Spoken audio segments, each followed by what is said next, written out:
नमस्कार। Last session में हमने बात की थी ग्रहों के मित्रता एवं शत्रुता के भाव के बारे में, प्लैनेट्स की आपस में फ्रेंडशिप एंड इनमिटी रिलेशन के बारे में।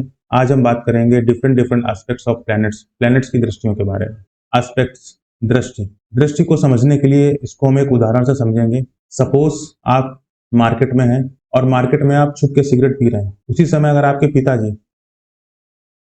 मार्केट में आ जाए और वो आपको देख लें और आप उनको देख लो, तो आपकी सिगरेट छूट जाएगी। पिताजी की दृष्टि मात्र से आपकी सिगरेट छूट गई, ना उन्होंने आपसे कुछ कहा ना कुछ किया, दृष्टि मात्र से ही आपकी सिगरेट छूट गई। तो दृष्टि का क्या प्रभाव होता है आप इस उदाहरण से समझ सकते हैं। ऐसे ही हमारी कुंडली में भी होता है। जितने प्लैनेट्स हैं उनकी अपनी अपनी दृष्टि होती है। प्लैनेट्स जिस भाव में बैठे होते हैं वहां पर तो अपना प्रभाव रखते ही हैं, और जिन भावों में उनकी दृष्टि पड़ रही होती है वहां पे भी अपना प्रभाव रखते हैं। अगर कोई प्लैनेट किसी ऐसे भाव पे दृष्टि रखता है जो भाव पूर्णतया खाली है, तो वहां पे प्लैनेट अपना प्रभाव ज्यादा रखता है।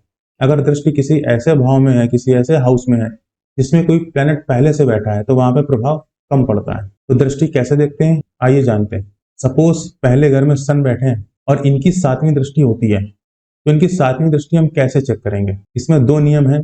सबसे पहले जो हम काउंटिंग करते हैं वो हम एंटी क्लॉकवाइज ही करते हैं। इसमें प्राय गलती हो जाती है कि हम एंटी क्लॉकवाइज ना करके क्लॉकवाइज कर देते हैं।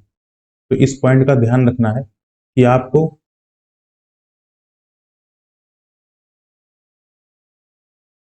जो काउंटिंग है एंटी क्लॉकवाइज ही करनी है। एंटी क्लॉकवाइज करनी है। दूसरा नियम ये है कि काउंटिंग आपको वहीं से स्टार्ट करनी है जहां पे प्लैनेट बैठा है। जैसे सूर्य यहाँ बैठे हैं तो काउंटिंग आपको यहीं से स्टार्ट करनी है।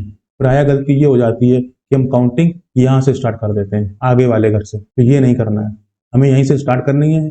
1 2 3 4 5 6 7, तो 7वीं दृष्टि सूर्य की यहाँ पड़ेगी। इस तरह से हम चेक करते हैं। नियम 2 ही है, एंटी क्लॉकवाइज काउंटिंग करनी है और प्लैनेट जिस घर में बैठा हो वहीं से काउंटिंग करनी है। एक एग्जांपल और देख लेते हैं।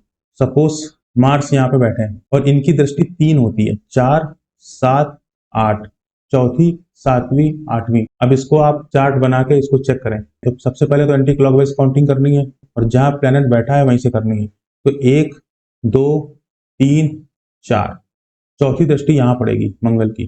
ठीक है। अब 7वीं, चौथी यहाँ पड़ी, चौथी यहाँ पड़ी है, 5 6 7, 7वीं यहाँ पड़ेगी और 8वीं यहाँ पड़ेगी। सपोज यहाँ पे सैटर्न बैठे हैं, शनि देव बैठे हैं। शनि की दृष्टि होती है 3 7 और 10, तो इसकी कैसे पड़ेगी एक बार आप चेक करिए।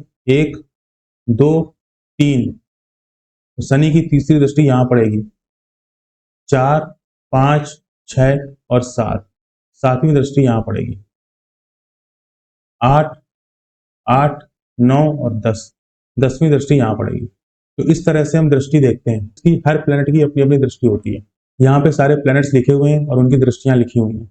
सन सूर्य की 7वीं दृष्टि होती है। मून चंद्रमा, इसकी भी 7वीं दृष्टि होती है। मार्स मंगल की चौथी 7वीं 8वीं 3 दृष्टियां होती हैं। मरकुरी बुध 7वीं दृष्टि होती है। जुपिटर बृहस्पति 5वीं 7वीं 9वीं 3 दृष्टियां होती हैं। वीनस शुक्र 7वीं दृष्टि होती है। शनि सैटर्न तीसरी 7वीं 10वीं दृष्टि होती है, 3 दृष्टियां होती हैं। राहु की 5वीं 7वीं 9वीं 3 दृष्टियां। केतु की भी 5वीं 7वीं 9वीं 3 दृष्टियां होती हैं। अगर आप यहाँ ध्यान देंगे तो 7वीं दृष्टि सबकी है। जितने भी प्लैनेट्स हैं 7वीं सबकी है।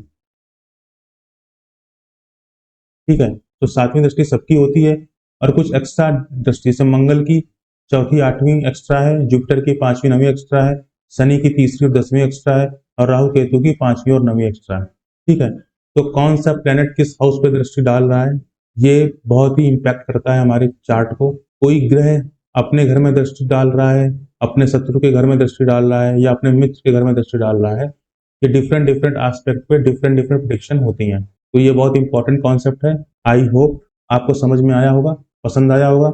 अगर आपको समझ में आया है, पसंद आया है तो वीडियो लाइक करें, कमेंट करें और अपडेट्स के लिए चैनल को सब्सक्राइब करें। नेक्स्ट सेशन में हम बात करेंगे एक्साल्टेड एंड डेबिलिटेटेड प्लैनेट्स के बारे में, उच्च और नीच की स्थिति के बारे में। तो मिलते हैं नेक्स्ट सेशन में, तब तक के लिए राधे राधे।